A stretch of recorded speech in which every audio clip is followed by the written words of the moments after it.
السلام علیکم ورحمۃ اللہ. اذان دے دیں.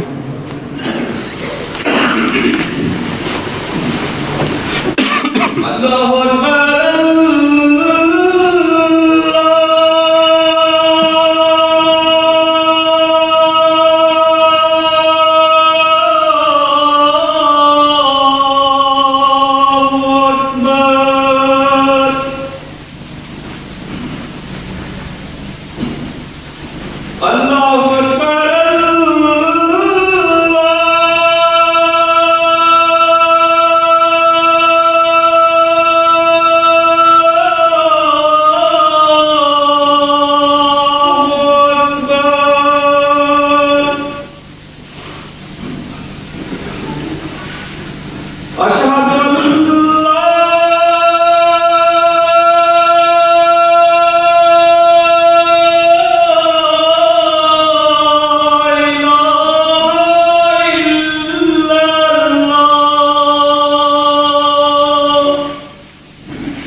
أشهد أن لا إله إلا الله وحده لا شريك له وأشهد أن محمدا عبده ورسوله أما بعد فأعوذ بالله من الشيطان الرجيم بسم الله الرحمن الرحيم الحمد لله رب العالمين الرحمن الرحيم مالك يوم الدين إياك نعبد وإياك نستعين اهدنا الصراط المستقيم صراط الذين أنعمت عليهم غير المغضوب عليهم ولا الضالين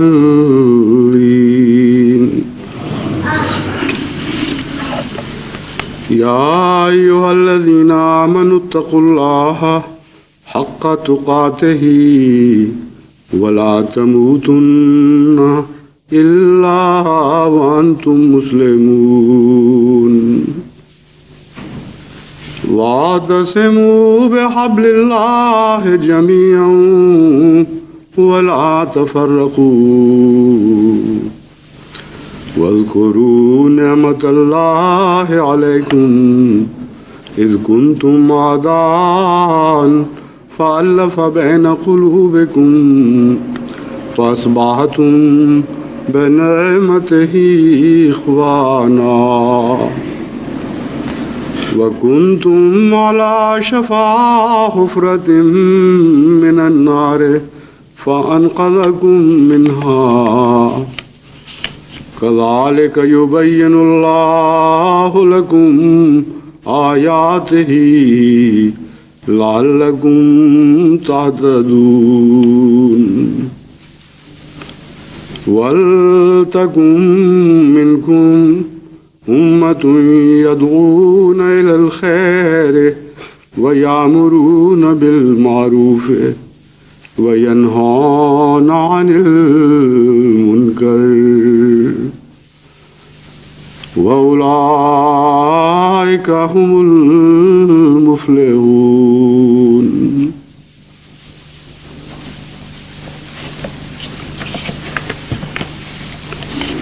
یہ 3 آیات جن کی میں نے تلاوت کی ہے یہ قرآن کریم کی سورہ آل عمران کی 103 تا 105 آیات ہیں.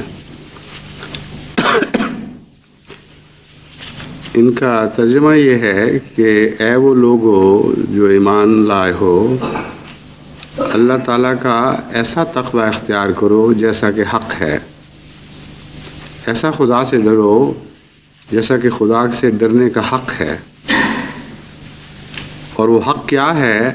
وَلَا تَمُوتُنَّ إِلَّا وَأَنْتُمْ مُسْلِمُونَ، ہرگز ایسی حالت میں نہ مرو کہ تم مسلمان نہ ہو، یا ہرگز نہ مرو مگر ایسی حالت میں کہ تم مسلمان ہو.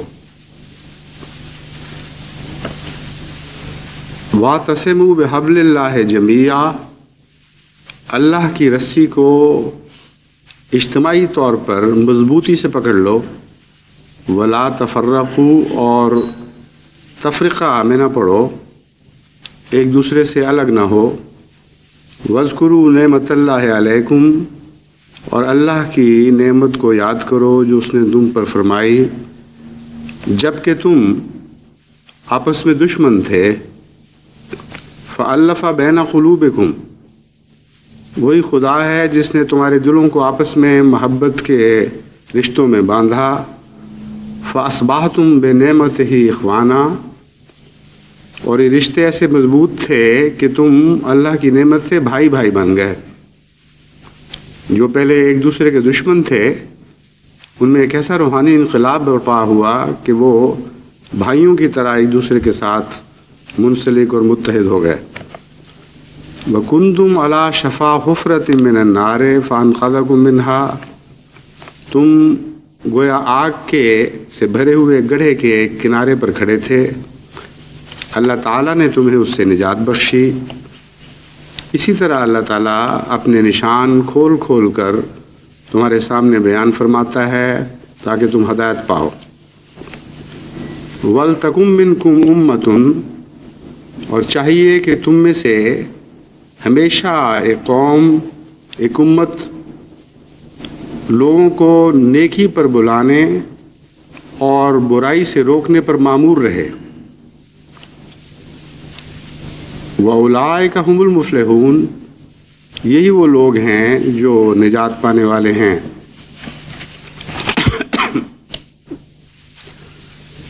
پہلی آیت میں حق تقاتہ کا ایک تو عام مفہوم ہے کہ جیسا کہ خدا سے ڈرنے کا حق ہے ویسا اس سے ڈرو، اور یہ ہر زندگی کے شعبے پر، ہر انسانی سوچ پر، ہر انسانی عمل پر حاوی ہے،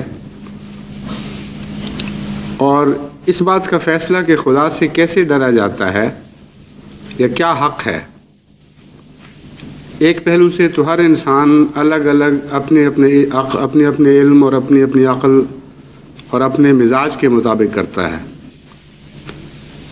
جو لوگ گناہوں کے عادی ہو چکے ہوں ان کا مزاج سخت ہوتا چلا جاتا ہے، اور خدا تعالیٰ کے متعلق ان کے تقویٰ پر بھی اس کا برا اثر پڑتا ہے، یہاں تک کہ ان کے نزدیک خدا سے ڈرنے کا حق سوائے چند ایک کبائر گناہ کے اور کچھ بھی باقی نہیں رہتا۔ جو لوگ نیکی میں ترقی کرتے چلے جاتے ہیں ان کے ہاں تقویٰ کا مضمون باریک راہوں میں داخل ہو جاتا ہے، اور ایسی چیزیں جو بعض دوسروں کے نزدیک نیکی کہلاتی ہیں ان لوگوں کے نزدیک وہ گناہ بن جاتی ہیں، اور حق تقاتہ ہی کا کچھ اور مفہوم ان پر اللہ تعالیٰ کی طرف سے کھولا جاتا ہے، اور یہ مفہوم ہمیشہ ترقی کرتا رہتا ہے اور ایک مفہوم دوسرے میں بدلتا رہتا ہے۔ گویا اول مقام پہ جو سفر شروع کیا تھا اس مقام پر جب ان سے پوچھا جاتا کہ تقویٰ کیا ہے تو جو وہ تعریف تقویٰ کی بیان کرتے اس مقام پر وہ تعریف بہت کچھ بدل چکی ہوتی جہاں ان کا سفر ختم ہونا تھا۔ ہر لمحہ ان کے اوپر خدا تعالیٰ تقویٰ کے نئے مفاہیم کھولتا چلا جاتا ہے۔ بس ان دونوں حدوں کے درمیان بہت ہی وسیع فاصلے ہیں، گناہوں کی بھی کوئی حد نہیں ہے سوائے اس کے کہ انسان اس استعداد کی انتہا کو پہنچ جائے جو خدا تعالیٰ نے کسی انسان میں پیدا فرمائی ہے، اور چونکہ استعدادیں مختلف ہیں اس لیے یہ کہنا درست ہے کہ گناہوں کی بھی کوئی حد نہیں۔ بعض لوگ بے انتہا گناہ کرنے کی استعدادیں رکھتے ہیں اور وہ ان استعدادوں کو حتی المقدور پوری طرح استعمال کرنے کی کوشش کرتے ہیں۔ بعض لوگ ہیں جن میں گناہ کی استعدادیں کم ہیں، تو منفی پہلو سے بھی حق تقاتہ کا مضمون انسان میں بدلتا رہتا ہے، اس کی حالت کے مطابق بدلتا رہتا ہے، اور مثبت حالت میں بھی نیکی کی استعدادیں اور صلاحیتیں بہت ہی وسیع زندگی کے بہت ہی وسیع شعبوں پر پھیلی پڑی ہیں۔ یعنی وسیع شعبوں کا لفظ میں اس لیے استعمال کر رہا ہوں کہ ایک اور مضمون کی طرف آپ کو متوجہ کروں۔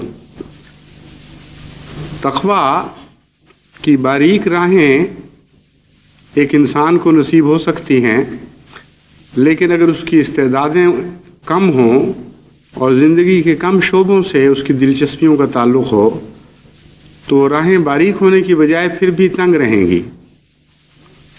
لیکن بعض انسانوں کو اللہ تعالیٰ بہت ہی وسیع قلب عطا فرماتا ہے، بہت ہی وسیع ذہن عطا فرماتا ہے، اور ان کی زندگی کی دلچسپیوں کے امکانات بھی بہت وسیع ہوتے ہیں، بس ان کی یہ راہیں بہت کشادہ ہو جاتی ہیں۔ جہاں جہاں ان کی سوچیں جس جہت میں جا سکتی تھیں ہر جہت میں تقویٰ کے نئے مفاہیم ان کو ملتے ہیں، اور بعض عظیم الشان وجود ایسے ہوتے ہیں جن کا زندگی کے ہر شعبے سے تعلق ہوتا ہے، بلکہ زندگی کے علاوہ بھی، یعنی انسانی زندگی کے علاوہ بھی حیوانی زندگی تک ان کی سوچیں ممتد ہو جاتی ہیں۔ ان میں جو سب سے اعلیٰ وجود تھا، جو سب سے اکمل وجود تھا، اس کا نام محمد مصطفیٰ صلی اللہ علیہ وآلہ وسلم ہے۔ بس آپ کو رحمت للعالمین قرار دیا گیا۔ آپ کا تقوی جانوروں تک بھی ممتد تھا، اور وہ باتیں جو ایک انسان دوسرے انسانوں کے متعلق بھی نہیں سوچ سکتا، وہ جانوروں کے متعلق بھی آپ سوچتے اور ان کا احساس فرماتے اور ان کے مطابق انسانوں کو تقوی کی تعلیم دیتے تھے۔ بس حق تقاتہ ہی کا یہ مضمون بہت ہی وسیع ہے، لیکن جب اس کے معنی بعد یہ فرمایا گیا وَلَا تَمُوتُنَّ إِلَّا وَأَنْتُمْ مُسْلِمُونَ، تو اس مضمون کے خاص پہلو کی طرف بطور خاص اشارہ فرما دیا گیا، اور وہ پہلو یہ ہے کہ اپنے تقوی کو اپنی زندگی کے ہر لمحے پر حاوی کر دو۔ اگر ایسا کرو تو حق تقاتہ ہی کا مضمون کے مطابق عمل کرنے والے ہو گئے۔ یعنی خدا سے ڈرنے کا حق یہ ہے کہ زندگی کا کوئی لمحہ بھی تقوی کی چھاؤں سے باہر نہ ہو، تقوی کی حفاظت سے باہر نہ ہو، کیونکہ موت اپنے اختیار میں نہیں، موت اللہ تعالیٰ کے اختیار میں ہے، اور وہ کسی لمحہ بھی موت دے سکتا ہے۔ اس کے متعلق آپ کا فیصلہ نہیں چلے گا، بلکہ خدا کا فیصلہ چلے گا۔ بس اگر خدا کا یہ حکم آپ نے ماننا ہے کہ نہیں مرنا جب تک مسلمان نہ ہوں، تو چونکہ مرنے کا فیصلہ آپ نے نہیں کرنا، خدا نے کرنا ہے۔ اگر کوئی ایسے لمحے میں وفات ہو جائے جو تقوی سے عاری تھا، تو آپ اس آیت کے مطابق عمل کرنے والے نہیں ہوں گے۔ اس لیے اگر دیانتداری سے اس آیت کے مفہوم کو سمجھ کر اس پر عمل کرنے کی کوشش کی جائے، تو اس کے سوا نتیجہ کوئی نہیں نکلتا کہ زندگی کے ہر لمحوں کو تقوی کی حفاظت میں لے آؤ۔ اگر تم ایسا کرو گے تو تم نہیں مرو گے جب تک مسلمان نہیں ہوگے۔ اس کی تفصیل ہے، پھر آگے ایک اور نئی تفسیر ملتی ہے جو دوسری آیت میں بیان ہوئی ہے۔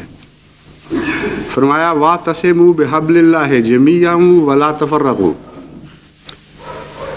بہت مشکل ہے جو پہلی ہدایت ہے، اس پر عمل کرنا بڑے دل گردے کا کام ہے، اور شاذ کے طور پر ہی ایسے انسان ملتے ہوں گے جن کی زندگی کا ہر لمحہ تقوی کی حفاظت میں ہو، اس کی حدود کے اندر واقع ہو۔ اس لیے اس مضمون کو آسان فرما دیا گیا، اور ایک ایسا طریق ہمارے سامنے رکھ دیا گیا جس کے نتیجے میں گویا خدا یہ وعدہ کرتا ہے کہ اگر تم اس شرط کو پورا کرو گے تو وہ تمہیں وفات نہیں دے گا جب تک تم مسلمان ہونے کی، جب تک تمہاری وفات کی حالت مسلمانی کی حالت نہ ہو۔ فرمایا اللہ کی رسی کو مضبوطی سے پکڑ لو اور اجتماعی طور پر پکڑ لو، جماعت میں داخل ہو اور جماعت کے تقاضوں کو پورا کرو، اور مضبوطی کے ساتھ جماعت کے ساتھ وابستہ ہو جاؤ۔ لیکن جماعت کیا چیز ہے؟ فرمایا اللہ کی رسی سے چمٹ جانے والے جماعت بنتے ہیں، جو خدا کی رسی سے الگ ہو جائیں ان کو جماعت نہیں کہا جا سکتا۔ بس یہاں پہنچ کر ہمیں مسلمان ہونے کے بغیر نہ مرنے کا ایک طریق سمجھ آ گیا۔ اگر انفرادی زندگی پر ہم ہر لمحے پر اپنے پہلے نہیں بٹھا سکتے، تو ایسے نیک لوگوں کی معیت میں ضرور داخل ہو سکتے ہیں جن کے متعلق خدا کا عمومی فیصلہ رحم اور فضل کا ہے، بحیثیت جماعت جن کو اللہ پیار کی نظر سے دیکھتا ہے، اور جن کے متعلق حضرت صلی اللہ علیہ وآلہ وسلم کے ارشاد کے مطابق خدا تعالیٰ کا یہ فیصلہ ہے کہ جو ایسے لوگوں کی معیت میں بھی ہو ان کو بھی خدا اپنے فضل اور برکتوں سے محروم نہیں کرتا۔ بس یہاں ایسی جماعت مراد ہے جو خدا والی جماعت ہے، ایسی جماعت مراد ہے جس نے اللہ کی رسی پہ مضبوطی سے ہاتھ پکڑا ہوا ہے. فرمایا تم بھی شامل ہوتے چلے جاؤ. اس جماعت کی برکت سے خدا تمہیں نہیں مرنے دے گا جب تک کہ خدا کی نظر میں تم مسلمان نہیں ہو چکے ہوگے. حبل اللہ کیا ہے؟ حبل اللہ کی مختلف رنگ میں تفسیر کی گئی ہے.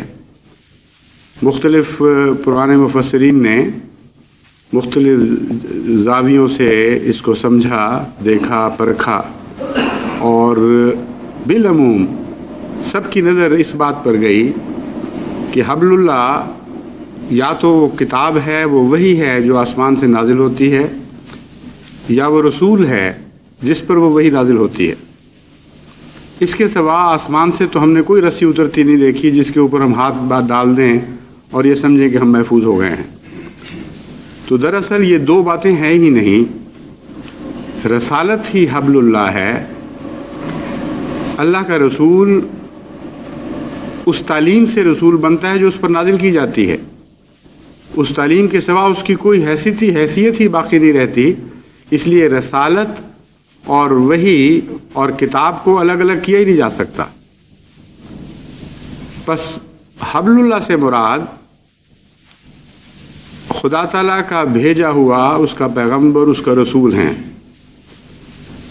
اور اس کی اطاعت میں داخل ہو جانا، اس کی بیعت میں داخل ہو جانا، اس کی غلامی کا دم بھرنا، اور یہ کوشش کرتے رہنا کہ اس کی اطاعت سے باہر نہ جایا جائے، یہی وہ حبل اللہ ہے جس کی طرف قرآن کریم میں اشارہ فرمایا گیا ہے.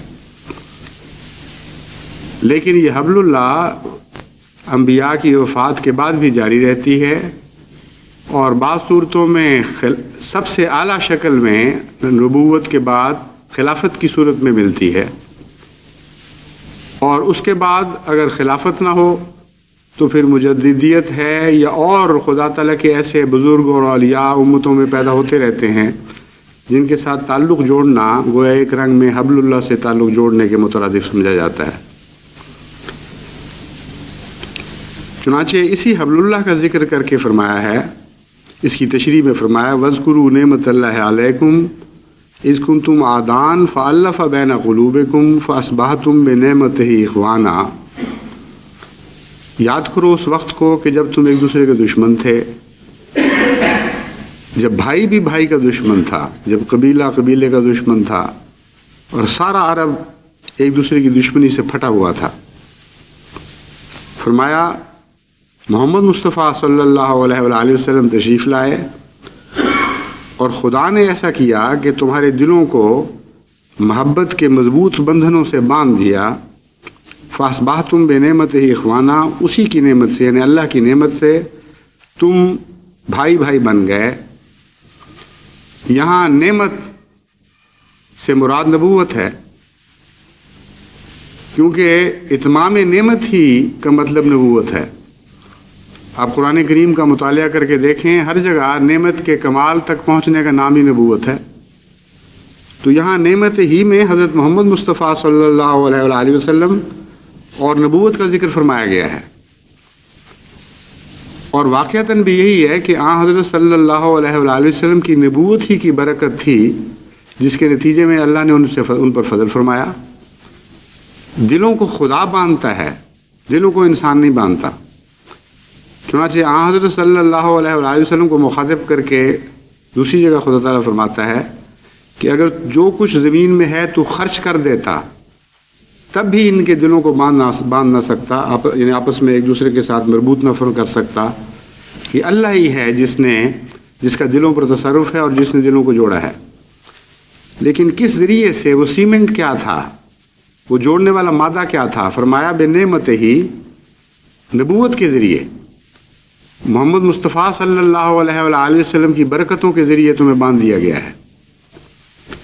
وَكُنْتُمْ عَلَى شَفَا حُفْرَةٍ مِّنَ النَّارِ، تم آگ سے بھرے ہوئے گڑھے کے کنارے پر کھڑے تھے. فَأَنْقَذَكُم مِّنْهَا، تمہیں اس سے خدا تعالیٰ نے نجات بخشی. اور اس طرح خدا تعالیٰ کھول کھول کر اپنے نشان بیان فرماتا ہے تاکہ تم ہدایت پاؤ. اب یہ مضمون شروع ہوا تھا تقوی سے اور حق تقاتہ سے کہ تقوی کا حق ادا کرو، اور اس دوسری آیت کے آخر پر فرمایا ہے کہ جو کچھ ہم نے بیان کیا ہے یہ کسی آیت کو، کسی مضمون کو کھول دیا ہے تمہارے لیے، بس دراصل یہ تقوی ہی کا مضمون ہے جسے کھولا گیا ہے، اور پہلی آیت میں جو کچھ ہدایت دی گئی تھی اس کی تفصیل ہے جو دوسری آیت میں بیان فرمائی گئی ہے۔ بس وہ لوگ جو فی الحقیقت تقوی کا حق ادا کرنا چاہتے ہیں ان کے لیے ضروری ہے کہ وہ متحد ہو جائیں اور خدا کی رسی پر اس مضبوطی سے ہاتھ ڈال دیں کہ کسی قیمت پر بھی وہ اس رسی کو چھوڑنا قبول نہ کریں۔ قرآن کریم نے دوسری جگہ اس مضمون کو اس طرح بیان فرمایا کہ عروۃ وثقیٰ پہ ان کا ہاتھ پڑ گیا ہے، لا انفصام لہا، اب اس عروہ سے وہ ہاتھ الگ کیا ہی نہیں جا سکتا، کوئی کاٹ دے تو کاٹ دے مگر وہ ہاتھ نہیں چھوڑے گا اس عروہ کو۔ بس اللہ کی راہ میں شہید ہونے والے جن کو ارتداد کے لیے مجبور کیا جاتا ہے اور اس راہ میں جان دیتے ہیں، یہ انہی کا نقشہ کھینچا گیا ہے۔ بہرحال انسان چونکہ کمزور ہے، اس کے زندگی کے مختلف لمحے ایسے آتے ہیں، اور ہر انسان کی زندگی میں بعید نہیں کہ ہر روز ایسے لمحے آتے ہوں جو تقوی کی حفاظت سے باہر ہوں، لا علمی کے، نادانی کے، غفلتوں کے، اپنی طبی چاہتوں سے مجبور ہو جانے کے لمحے، بہت سی کمزوریاں ہیں جن کے نتیجے میں انسان زندگی میں بارہا تقوی سے باہر قدم رکھ دیتا ہے۔ جو نیک لوگ ہیں وہ قدم واپس لے لیتے ہیں، پھر کوشش کرتے ہیں کہ باہر نہ جائیں، جن کا رجحان بدی کی طرف مائل ہے ان کے اکثر قدم باہر رہتے ہیں، کبھی کبھی وہ تقوی کی حفاظت میں بھی آ جاتے ہیں۔ اس لیے یہ کہنا بہت ہی مشکل ہے کہ ہم میں سے اکثریت وہ ہے جو اس آیت کے مضمون پر پورا اتر رہی ہے کہ لا تموتن الا وانتم مسلمون، مرنا نہیں جب تک مسلمان نہ ہو۔ اس کا علاج ہے جو یہ بتایا گیا ہے کہ اس خدا تعالیٰ نے جو تمہارے لیے وحدت کی زندگی پیدا فرما دی، تفرقے میں سے ایک وحدت کو تخلیق فرمایا، یعنی نبوت کے ذریعے اور خلافت کے ذریعے اس وحدت کی حفاظت کا انتظام فرما دیا، تم اس میں شامل رہنا۔ اس اجتماع میں اگر تم شامل رہو گے اور یہ فیصلہ کر لو گے اس سے ہم نے باہر نہیں جانا، کسی قیمت پر بھی اس اجتماعیت کے تقاضوں کو نظر انداز نہیں کرنا، تو گویا خدا یہ وعدہ فرماتا ہے کہ تم سے یہ رحمت کا سلوک فرمائے گا کہ تمہیں ان لمحوں میں وفات دے گا جب خدا تم سے پیار کر رہا ہوگا۔ ایسے لمحے تو بعض بدوں پر بھی آ جاتے ہیں کہ ان کے دل سے ایک نیکی کا چشمہ پھوٹتا ہے، گو وہ لمبا عرصہ جاری رہنے والا چشمہ نہیں ہوتا، لیکن بعض دفعہ یکلخت، جیسا کہ خدا فرماتا ہے، پتھروں میں سے بھی چشمے پھوٹ پڑتے ہیں۔ سخت دل لوگ جو گناہوں میں مبتلا رہ کر اپنی تمام نرم حالتوں سے محروم رہ چکے ہوتے ہیں، ان کے دل میں سختی رہ جاتی ہے، اچانک کسی ایک گوشے سے، کسی ایک دبے ہوئے، جس طرح بلبلہ سا دبا ہوتا ہے اس طرح بعض پتھروں میں بھی پانی کے بلبلے باقی رہ جاتے ہیں۔ تو اللہ تعالیٰ فرماتا ہے کہ رگیں ہیں کچھ ایسی نیکی کی جو پھوٹتی ہیں اچانک اور ان سے تم چشمے بہتے ہوئے دیکھو گے۔ تو اسی طرح ہر بد کو بعض دفعہ نیک لمحوں کی بھی توفیق نصیب ہوتی ہے، اور بڑے ہی وہ خوش نصیب ہوگا جو ان لمحوں میں وفات پا جائے۔ اور اسی طرح بہت سے ایسے نیک ہیں جو خواہ نیکی میں کتنا ہی ترقی کر چکے ہوں، ان کو بعض بد لمحوں کی بد نصیبی بھی نصیب ہوتی ہے، اور بعید نہیں کہ ان لمحوں میں وہ وفات پا جائیں۔ اس سے حفاظت کا کیا طریق ہے؟ وہ یہی ہے، فرمایا خدا کی رسی پر ہاتھ ڈالے رکھنا۔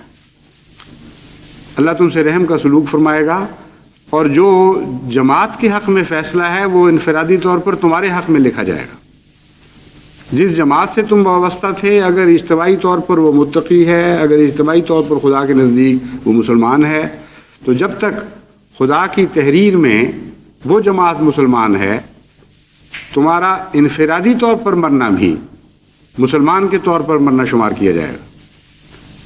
بس جو لوگ جماعت کے ساتھ بغاوت کر کے باہر نکلتے ہیں اور پیچھے ہٹ جاتے ہیں، ان کو یہ معلوم نہیں کہ وہ کتنی خطرناک غلطی کرتے ہیں، زندگی کی سب سے خطرناک غلطی ہے۔ وہ خدا کی حفاظت سے باہر چلے جاتے ہیں، پھر ان سے وعدہ نہیں ہے کوئی، ان کی موت کا پھر کوئی اعتبار نہیں کہ کس حالت میں آئے۔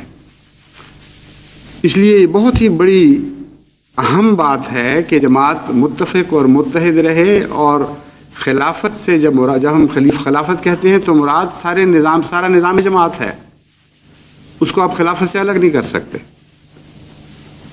ہاں، حضرت صلی اللہ علیہ وآلہ وسلم نے فرمایا فمن عصا امیری فقد عصانی، جس نے میری امیر کی، میرے مقرر کردہ امیر کی نافرمانی کی، اس نے میری نافرمانی کی۔ ومن عصانی فقد عصى اللہ، جس نے میری نافرمانی کی اس نے خدا کی نافرمانی کی۔ یہی وہ حبل اللہ کا منفی مضمون ہے جو بیان ہو رہا ہے، وہی رستہ ہے جس کو حضرت صلی اللہ علیہ وآلہ وسلم نے وضاحت فرمائی ہے کہ خدا کے بعد حبل اللہ تو میں ہوں، اور یہ حبل اللہ تم پر ان لوگوں کے ذریعے پہنچے گی جن کو میں نے مقرر فرمایا ہے یا جو میری نیابت کر رہے ہیں۔ بس اگر وہاں تم نے ان سے بے ادبی کا سلوک کیا اور ان کی نافرمانی کی تو یہ سمجھنا کہ تم نے میری کی، اور جو میری نافرمانی کرتا ہے وہ خدا کی اطاعت سے یقیناً باہر ہوتا ہے۔ اس لیے نظام جماعت کے ساتھ وابستہ رہنا اور ادب اور اطاعت کے ساتھ وابستہ رہنا بہت ہی اہم ہے۔ اور ایک اور پہلو سے بھی اہم ہے کہ وہ لوگ جو حبل اللہ کو چھوڑنا شروع کر دیتے ہیں اور جماعت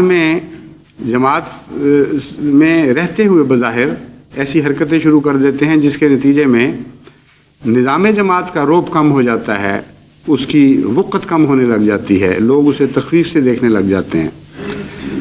وہ صرف اپنی ہلاکت کا موجب نہیں بنتے بلکہ ارد گرد اپنے ماحول میں دوسروں کی ہلاکت کا بھی موجب بن جاتے ہیں، اور بالعموم ایسی جماعتوں میں پھر افتراق کا رجحان شروع ہو جاتا ہے، پارٹی بازی شروع ہو جاتی ہے، اور ایسی جماعت برکتوں سے محروم رہ جاتی ہے۔ چنانچہ وہ برکتیں جو اجتماعیت کے نتیجے میں نصیب ہوتی ہیں ان کا ذکر اس سے اگلی آیت میں فرمایا گیا ہے، اور اس کو پڑھ کر اس پر غور کرنے سے معلوم ہوتا ہے کہ جو کچھ جہاں فرمایا گیا یعنی تیسری آیت میں، اس میں دراصل یہ مضمون مکمل فرما دیا گیا ہے جس کا آغاز ہوا تھا یا ایھا الذین آمنوا اتقوا اللہ حق تقاتہ سے۔ فرمایا وَلْتَكُن مِّنكُمْ أُمَّةٌ يَدْعُونَ إِلَى الْخَيْرِ وَيَأْمُرُونَ بِالْمَعْرُوفِ وَيَنْهَوْنَ عَنِ الْمُنكَرِ وَأُولَٰئِكَ هُمُ الْمُفْلِحُونَ، کہ تم وہ لوگ ہو جو اللہ کی طرف بلانے والے بن گئے ہو۔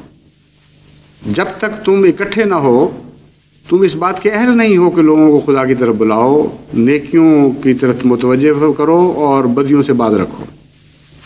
خدا کی طرف بلانا عملاً انہی دو پہلوؤں پر مشتمل ہے۔ خدا کی طرف سے آنے والا یہی دو کام کرتا ہے، نیکیوں کی تعلیم دیتا ہے، بدیوں سے روکتا ہے۔ لیکن اس کا حق تب قائم ہوتا ہے جب خدا کی رسی پر ہاتھ ڈالا ہو۔ خدا کی رسی پر ہاتھ ڈالنے سے مراد، حبل اللہ پر ہاتھ ڈالنے سے مراد دوسری یہ ہے کہ اس کا خدا سے تعلق پیدا ہو جاتا ہے۔ جس طرح ایک تار برقی سے ایک بلب کا تعلق ہو جاتا ہے تو وہ روشن ہو جاتا ہے، اس میں اس تار کے اندر دوڑنے والی قوتوں کے آثار ظاہر ہو جاتے ہیں۔ تو فرماتا ہے اگر تم حبل اللہ کو پکڑ لو گے تو تمہارے اندر بھی الہی صفات کے آثار ظاہر ہوں گے، اور تم اس قابل ہو جاؤ گے پھر کہ لوگوں کو نیکی کی تعلیم دو اور ان کو بدی سے روکو۔ وَأُولَٰئِكَ هُمُ الْمُفْلِحُونَ، اس طرح خدمت دین کرنے والے، اس طرح لوگوں کو نیکیوں کی طرف بلانے والے اور بدیوں سے باز رکھنے والے یقیناً کامیاب ہوتے ہیں۔ میرا عمومی تجربہ یہ ہے کہ جن جماعتوں میں وحدت ہے وہاں برکت ہے، وہاں ان کی باتوں میں اثر ہے، وہ اپنے ماحول کو کی ماحول کی اصلاح کے اہل ہیں، اور اللہ تعالیٰ کے فضل سے وحدت کے نتیجے میں بے شمار برکتیں ان کو نصیب ہوتی ہیں، ان کی دعوت اللہ بھی قبول کی جاتی ہے۔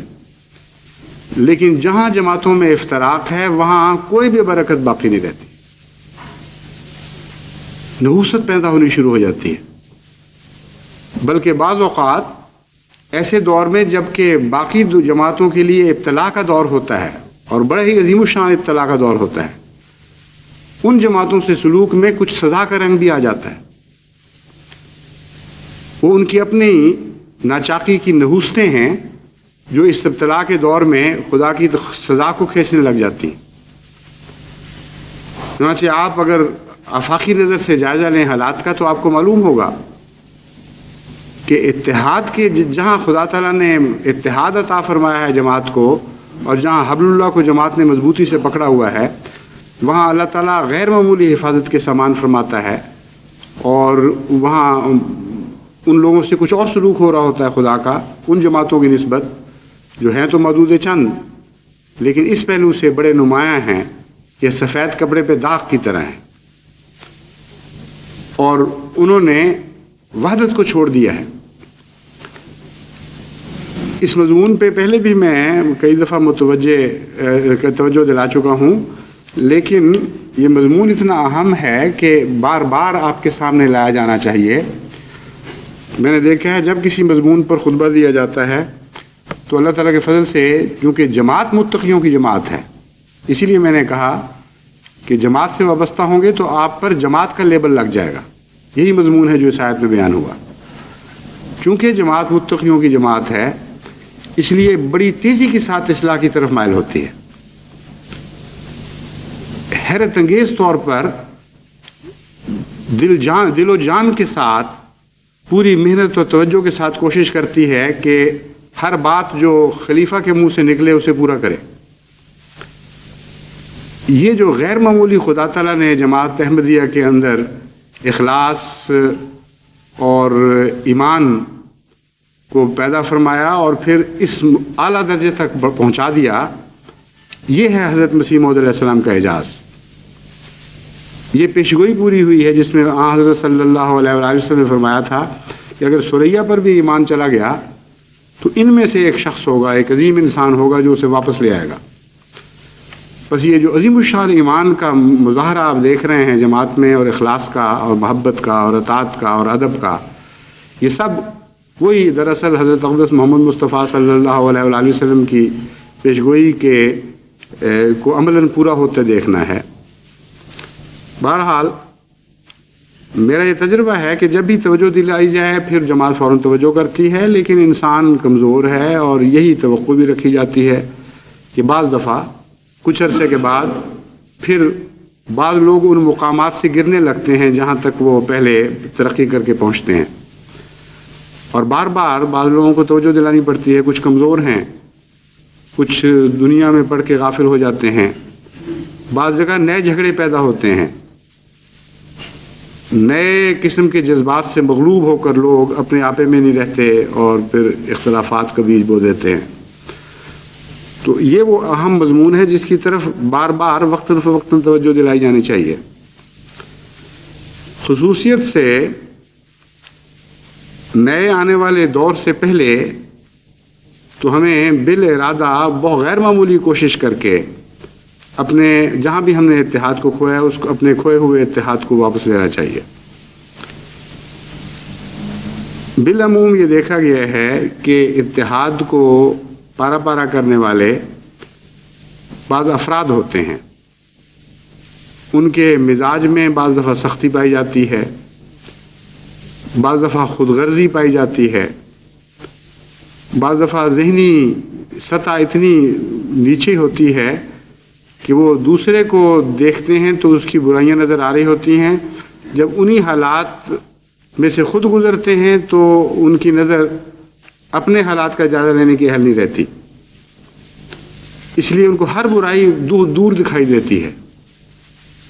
اور یہ نظر جو ہے یہ ایسی کمزور نہیں کہ نزدیک کی چیز کو دیکھ ہی نہ سکے، ان کو ہر اب خوبی اپنے اندر دکھائی دے رہی ہوتی ہے، یعنی بھینگا پن ہے نظر کا، یہ ایک عجیب قسم کا بیک وقت دور کی نظر بھی خراب ہے اور نزدیک کی بھی، اور بیک وقت دور کی نظر بھی ٹھیک ہے اور نزدیک کی بھی. تو یہ جو تضاد ہے، اس تضاد کے نتیجے میں بالعموم فساد پیدا ہوتے ہیں. کسی اور سے اور توقع ہے اپنے ساتھ سلوک کرنے میں، اور جب خود سلوک کرتے ہیں اس سے تو اس توقع کے بالکل برعکس کر رہے ہوتے ہیں. لیکن ان میں بھی پھر مختلف لوگ ہیں جو ان میں سے نسبتاً زیادہ خدا کا خوف کرنے والے ہیں.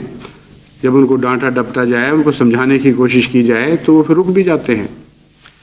اور بہت سے ایسے ہیں جو کنارے تک تو پہنچ جاتے ہیں لیکن آگ میں گرنا کسی قیمت برداشت نہیں کرتے. جب ان کو یہ کہا جائے بالآخر کہ بہت اچھا، اگر آپ اس ضد پہ قائم رہیں گے تو جماعت سے باہر چلے جائیں، تو اس وقت پھر وہ واپس آ جاتے ہیں. اور یہ اللہ کی نعمت ہے جس کے نتیجے میں ان کے ساتھ یہ سلوک ہوتا ہے، ورنہ انسانی کوششوں سے وہ واپس آنے والے نہیں ہوتے. لیکن بدقسمتی یہ ضرور ہے کہ شفا حفرہ ضرور دیکھنا ہے، اس کنارے پر ضرور پہنچنا ہے جہاں پہلے وہ آگ میں گرنے والے تھے، جہاں سے خدا نے ان کو بچایا تھا. دوبارہ آگ میں جھانکنا ان کے مقدر میں لکھا ہوتا ہے. کچھ ایسے ہیں جو بالکل پرواہ نہیں کرتے، خدا کی نعمت کا انکار کرنے والے ہیں.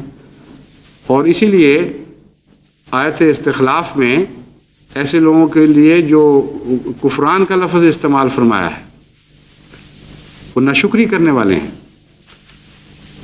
اور ان لوگوں کو فاسق قرار دیا گیا. تو بہرحال یہ وہ لوگ ہیں جو پھر اس کنارے گر بھی جاتے ہیں، لیکن بہت کم ہیں. پھر بعض گرنے کے بعد جلنے سے پہلے واپس آنے کی کوشش کرتے ہیں. اور اکثر صورتوں میں جماعت احمدیہ اللہ تعالیٰ کے فضل سے ایسے مقام پر فائز ہے کہ گنتی کے چند افراد کے سوا جو بہت ہی بد نصیب ہوتے ہیں، اکثر خدا کے فضل سے کچھ ویسے ہی بچتے ہیں، کچھ ٹھوکریں کھا کے بچ جاتے ہیں، کچھ کنارے سے واپس لوٹ آتے ہیں، کچھ گرنے کے بعد ہاتھ بڑا کرتے ہیں، اونچا کرتے ہیں کہ ہمیں نکال لو، ہم سے غلطی ہو گئی. لیکن اور بھی بہت سے اس میں محرکات ہیں اور موجبات ہیں جن کے نتیجے میں جماعت میں اختلافات پیدا ہوتے ہیں. جہاں تک بیرونی جماعتوں کا تعلق ہے، تربیت کی کمی، نظام جماعت سے ناواقفیت اور اسی قسم کے اور بہت سے عوامل ہیں. ابھی کچھ عرصہ ہوا ایک نائجیرین ٹیلی ویژن والے انٹرویو لے رہے تھے، انہوں نے جب مجھ سے وہاں کے حالات کے متعلق پوچھا تو وہاں کے حالات میں ایک اور بھی وجہ مجھے میرے سامنے آئی جو میں نے ان کے سامنے بیان کی کہ دراصل تم لوگ ایک لمبے عرصے سے عیسائیت اور استعماریت کے درمیان فرق نہ کرنے کی وجہ سے بظاہر ایک پہلو سے ان سے وصول کر رہے تھے اور ایک پہلو سے تم سے سب کچھ چھینا جا رہا تھا. اب تمہیں ہوش آئی ہے کہ ہمارے ساتھ کچھ ہو گیا ہے. بظاہر عیسائیت کے نام پر ہمیں نعمتیں دینے آئے تھے، لیکن روحانی نعمتیں دینے کے بہانے ہماری ساری جسمانی دولتیں لوٹ کے چلے گئے. اس لیے تم ہر آنے والے کو، باہر سے آنے والے کو اب شک کی نگاہ سے دیکھنے لگ گئے ہو. لیکن تم یہ فرق نہیں کرتے کہ جماعت احمدیہ 70 سال سے تمہارے ملکوں میں کام کر رہی ہے، لیکن اس 70 سال میں ایک آنا بھی تمہارے ملک سے باہر لے کے نہیں گئی. وہ صرف روحانیت دینے نہیں آئی بلکہ جسمانی لحاظ سے بھی تمہاری حالت بہتر بنانے آئی ہے. وہ باہر سے روپیہ تمہارے ملکوں میں پھینک رہی ہے. تو کم سے کم اتنی ہوش تو کرو کہ کسی اور سے سزا پا کر اس کی سزا ہمیں نہ دو. وہ پنجابی کا ایک محاورہ ہے کہ گدھے سے گرا اور کمہار کو مارنا شروع کر دیا. جس گدھے سے گرے اس کو بے شک مارو، لیکن ہم تو وہ نہیں ہیں. بہرحال وہ بات سمجھ گئے اور وہ پوری طرح مطمئن ہو گئے، اصل صورتحال ان کو معلوم ہو گئی. تو بسا اوقات ایسا بھی ہوتا ہے کہ بعض قوموں میں بعض نفسیاتی اور سیاسی پس منظر ہیں جن کے نتیجے میں وہ آمادہ رہت ہو جاتی ہیں تباً کہ وہ کسی بیرونی آمر جس کو وہ سمجھتی ہیں یعنی حکم دینے والا، دراصل امیر جو ہے وہ تو اپنا حکم نہیں دیتا، وہ خدا کا حکم دینے والا ہوتا ہے. لیکن اس باریک فرق کو تو باہر والے لوگ نہیں دیکھ سکتے. چنانچہ بہرحال وہ اس وجہ سے امیر کو آمر سمجھنے لگ جاتی ہیں، اور جب وہ حکمت کے تقاضوں کو چھوڑ کر ان کو بعض احکامات پہ مجبور کرتے، بعض احکامات کی پیروی پہ مجبور کرنے کی کوشش کرتا ہے تو وہ بدل جاتی ہیں، بھاگ جاتی ہیں۔ پھر آہستہ آہستہ اس کے فیصلوں کے اوپر کڑی نکتہ چینی شروع ہو جاتی ہے کہ تمہارا یہ فیصلہ غلط ہے، وہ فیصلہ غلط ہے۔ بہرحال یہ ایک لمبی کہانی ہے، اس کی تفصیل میں نہیں جانا چاہتا۔ میں اس وقت آپ کے سامنے خصوصیت کے ساتھ اب یہ بتانا چاہتا ہوں، آپ کے سے یہ بات رکھنا چاہتا ہوں کہ ہر جگہ افراد کا قصور نہیں ہوا کرتا، بعض دفعہ امراء کا بھی قصور ہوتا ہے، اور اگر افراد کا قصور ہو بھی تب بھی اس قصور کے زیادہ بھیانک نتیجے امراء کے قصور کی وجہ سے پیدا ہوتے ہیں۔ اس لیے یہ جو بقیہ عرصہ ہے اگلی صدی میں داخل ہونے سے پہلے، اس میں امراء کو تنبیہ کرنے کے لیے آج یہ خطبہ دے رہا ہوں، تمام دنیا کے امراء جن کے سپرد جماعتوں کی باغ ڈور کی گئی ہے۔ افریقہ کے ممالک میں میرا تجربہ ہے، اور میں نے گزشتہ فائلوں کا مطالعہ کر کے بھی دیکھا ہے کہ اگرچہ بظاہر غلطی کا آغاز ایک بغاوت کی شکل میں بعض افراد سے اور بعض افراد کے گروہوں سے شروع ہوا، لیکن عملاً اگر امیر متقی ہوتا اور ان کو ان کے حقوق بتاتا اور یہ بتاتا کہ اگر ان کو کوئی تکلیف ہے یا کوئی اختلاف ہے تو اسے کس طرح حل کرنا چاہیے، تو ان سے لا علمی میں وہ حرکتیں سرزد نہ ہوتی جن کے نتیجے میں وہ جماعت سے باہر نکالے گئے۔ اگر امیر کو یہ احساس ہوتا کہ میں تو ان بھیڑوں پر نگران ہوں اور گڈریاں ہوں، یہ بھیڑوں کا مالک نہیں ہوں، ایک بھی بھیڑ ضائع ہو گئی تو حضرت محمد مصطفیٰ صلی اللہ علیہ وآلہ وسلم جن کی وساطت سے مجھے امارت نصیب ہوئی ہے، جن کی عطا سے کہنا چاہیے مجھے امارت نصیب ہوئی ہے، میں ان کے سامنے جواب دہ ہوں اور وہ میرے نگران ہیں، اور بالآخر میں خدا کے سامنے جواب دہ ہوں۔ اس لیے وہ امیر جو حضرت مسیح موعود علیہ الصلوۃ والسلام کی جماعت کے ہر فرد کا درد رکھتا ہے، وہ آسانی سے یہ بات ہونے ہی نہیں دیتا کہ کوئی انسان آگ کے کنارے تک پہنچ جائے،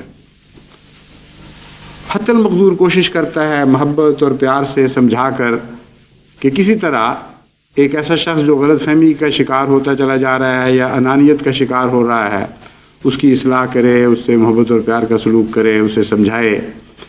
اور بالعموم ایسے امراء جو درد رکھتے ہیں جماعت کا، جو برداشت نہیں کر سکتے کہ ایک احمدی بھی ضائع ہو، ان کے ہاں اتحاد کی اور شکل ہوتی ہے، اور وہ امراء جو بحث ہوں اس معاملے میں، ان کے ہاں اتحاد کی اور شکل ہوتی ہے۔ پھر امیر اور عام صدر میں ایک فرق ہے۔ عموماً صدر تو لوگ خود بناتے ہیں، لیکن امیر مقرر کیا جاتا ہے۔ اس لیے اگر صدر غلطی کرے تو لوگوں کے انتخاب کی وجہ سے وہ اس کی ذمہ داری چھوٹی ہوتی ہے، اس نے گویا ان کے انتخاب کو جھوٹا کر دکھایا۔ لیکن جب امیر غلطی کرتا ہے تو وہ خلیفہ وقت کا نمائندہ ہوتا ہے، وہ خلیفہ وقت کے اعتماد کو ٹھوکر لگاتا ہے، اور اس کی غلطی کے نتیجے میں جو گناہ سرزد ہوتا ہے وہ اس معاملے میں بہت زیادہ باز پرس کا اہل ہے بنسبت ایک عام صدر کی غلطی کے۔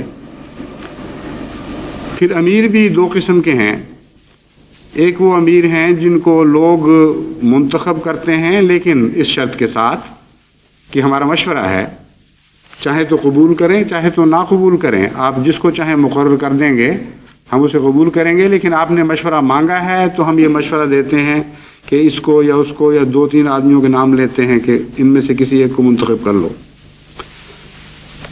آخر وہ انتخاب خلیفہ وقت کا ہی ہوتا ہے، لیکن اس میں ایک حصہ لوگوں کے مشورے کا بھی شامل ہو جاتا ہے۔ لیکن بعض امراء ایسے ہیں جو سلسلے کے کارکن جو غیر ملکوں میں جا کر امیر بنائے جاتے ہیں، ان میں ان کی امارت میں مقامی لوگوں کی مرضی کا کوئی بھی دخل نہیں ہوتا، کلیتاً باہر سے ایک حکم ملتا ہے اب ایسی حالت میں آپ اندازہ کریں کہ ان جماعتوں کے اخلاص کا کیا حال ہوگا جن کے اندر عام دنیا میں یہ خیالات بیدار ہوتے چلے جا رہے ہیں اور باہر سے متفرق محرکات ان کو اور حوصلہ دے رہے ہیں کہ غیر قوموں کی اطاعت سے باہر نکلو. ہر شخص جو باہر سے آتا ہے وہ چور ہوتا ہے، ہر وہ شخص جو باہر سے آتا ہے وہ تم پر حکومت جتانا چاہتا ہے. اس کے باوجود وہ ایسے امیر سے بالعموم بہت تعاون کرتے ہیں اور ایسے امور کی اطاعت کرتے ہیں، اس کا ہر حکم مانتے ہیں. ان کے اخلاص کا اندازہ کریں اور پھر ایک ایسے امیر کا تصور باندھیں جو اس اخلاص کے باوجود ان کو ہاتھ سے کھوتا چلا جاتا ہے اور اپنے اعتماد کو بار بار ٹھوکر لگاتا ہے. اپنی عمارت جتانے کا اس کو زیادہ شوق ہوتا ہے بنسبت اس کے کہ حضرت مسیح موعود علیہ الصلوۃ والسلام کی جماعت سے کوئی شخص اپنا تعلق توڑ کے باہر جا رہا ہے، اور جھگڑا اس ہر وقت اس کے ذہن میں یہ ہوتا ہے کہ کسی طرح میں اپنی عمارت جتاؤں، ثابت کر کے دکھاؤں کہ میں امیر ہوں.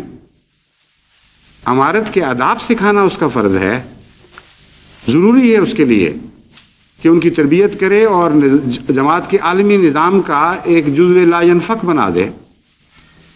لیکن عمارت جتا کر نہیں بلکہ محبت کے ساتھ اپنی عمارت کو ان کے دلوں پر حاوی کر کے.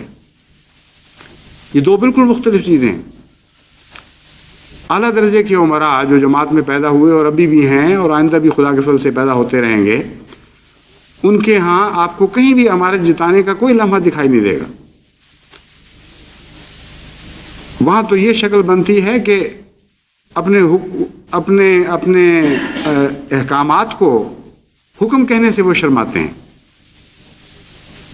یوں لگتا ہے جس طرح بھائی سے ایک عاجزانہ درخواست کر رہے ہیں، لیکن آگے ان کی عمارت میں احمدیوں جو شامل احمدیوں کا حال یہ ہوتا ہے کہ وہ اشاروں کی طرف دیکھ رہے ہوتے ہیں کہ جدھر اشارہ کریں وہاں آگے بڑھ کر ہم ان کی اطاعت میں اعلیٰ جوہر دکھائیں. یہ ہے وہ مضمون جس کو قرآن کریم میں بیان فرمایا کہ تم اخوانہ ہو گئے، تم بھائی بھائی بن گئے. بس جو امیر جماعت کو بھائی بھائی نہیں بناتا یا بھائی بھائی بنانے کی کوشش نہیں کرتا، یا یوں کہنا چاہیے کہ مقدور بھر کوشش نہیں کرتا، وہ یقیناً خدا تعالیٰ کے ہاں پوچھا جائے گا. ہم ایسے دور میں داخل ہو رہے ہیں جہاں جب ہماری ذمہ داریاں بہت تیزی سے پھیلنے والی ہیں. بالکل ایک نیا دور آنے والا ہے جماعت کے لیے. بہت تیز رفتاری پیدا ہونے والی ہے ہماری ترقیات میں. بہت نئے رستے ہیں جو خدا کی طرف سے اب کھولے جا رہے ہیں، جن کی اندر جب خدا کی تقدیر کی کنجیاں گھومتی ہیں تو میں ان کی آواز سن رہا ہوتا ہوں. ایسے رستے ہیں جو خدا دکھا رہا ہے کہ اب اس ملک میں بھی تمہارے لیے میں سامان پیدا فرما رہا ہوں، اس ملک میں بھی تمہارے لیے سامان پیدا فرما رہا ہوں. وہ کون لوگ ہیں جو ان ذمہ داریوں کو سنبھالیں گے؟ آج کی عمارتیں ہی ہیں جنہوں نے آگے امیر بننے کی صلاحیتیں پیدا کرنی، جنہوں نے قوموں کو لیڈر عطا کرنے. اگر وہ امیر اپنی ذمہ داریوں کو پورا نہیں کر سکیں گے اور جماعتیں افتراق کا شکار رہیں گی تو کیسے وہ لوگ پیدا ہوں گے جنہوں نے تمام عالم کو ایک امت واحدہ میں تبدیل کر دینا ہے؟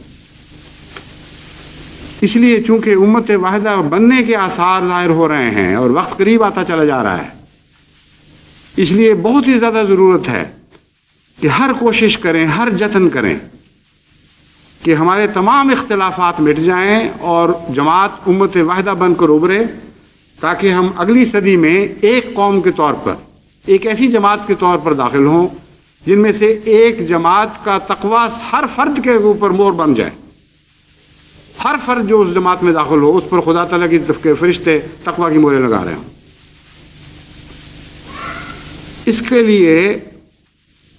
اس لیے خصوصیت کے ساتھ میں توجہ دلا رہا ہوں کہ ابھی تک گزشتہ 3-4 سال میں بارہا کہنے کے باوجود بعض مقامات پر بعض فسادات کے اڈے قائم ہیں.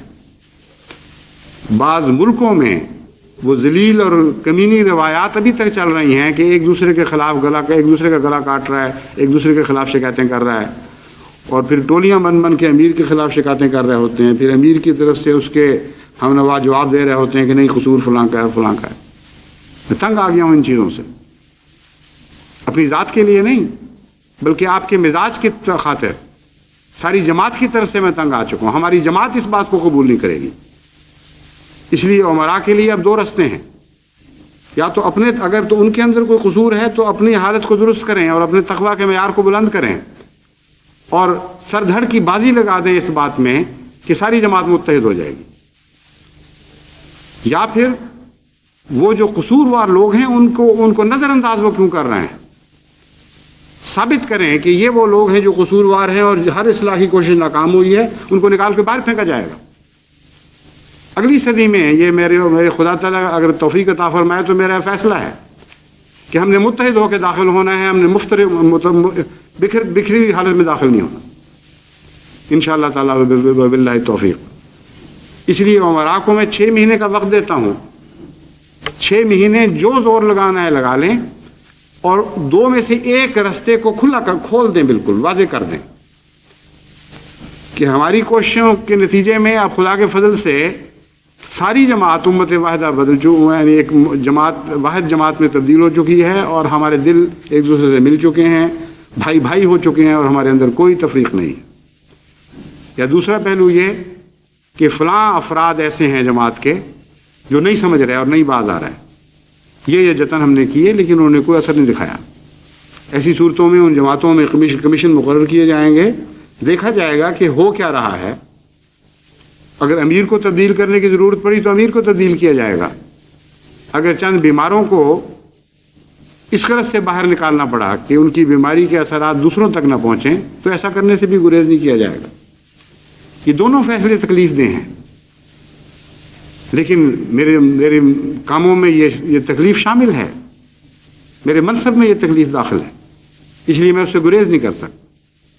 لیکن میں امید کرتا ہوں اگر ہم ساری جماعت دعائیں کرے، اگر عمرا انکساری دکھائیں لیکن انکساری کے ساتھ فرمنس بھی ہو، اصولوں کا سودا نہ کریں.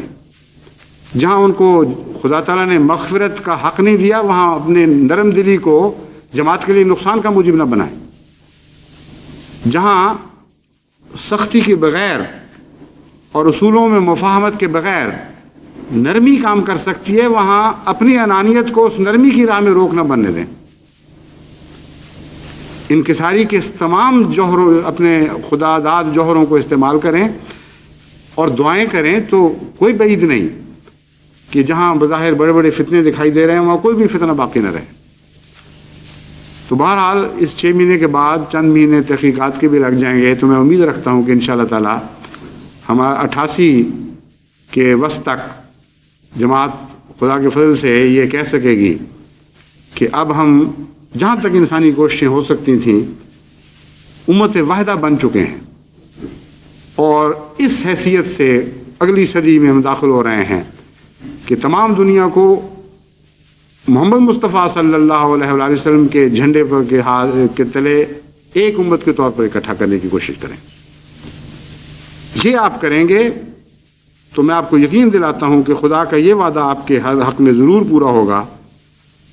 وَأُولَٰئِكَ هُمُ الْمُفْلِحُونَ، جو اکٹھے ہو کر ایک امت بن کر خدا کی راہ میں نیکیوں کی طرف بلاتے ہیں اور بدیوں سے باز رکھتے ہیں.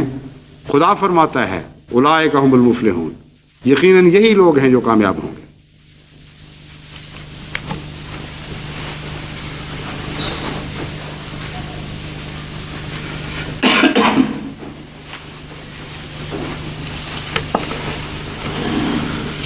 الحمدللہ نحمدہ ونستعینہ ونستغفرہ ونؤمن بہ ونتوکل علیہ ونعوذ باللہ من شرور انفسنا ومن سیئات اعمالنا من يهده الله فلا مضل له ومن يضلله فلا هادي له ونشهد أن لا إله إلا الله وحده لا شريك له ونشهد أن محمدا عبده ورسوله عباد الله رحمكم الله إن الله يأمر بالعدل والإحسان وإيتاء ذي القربى وينهى عن الفحشاء والمنكر والبغي يعظكم لعلكم تذكرون اذكروا الله يذكركم وادعوه يستجب لكم ولذكر الله أكبر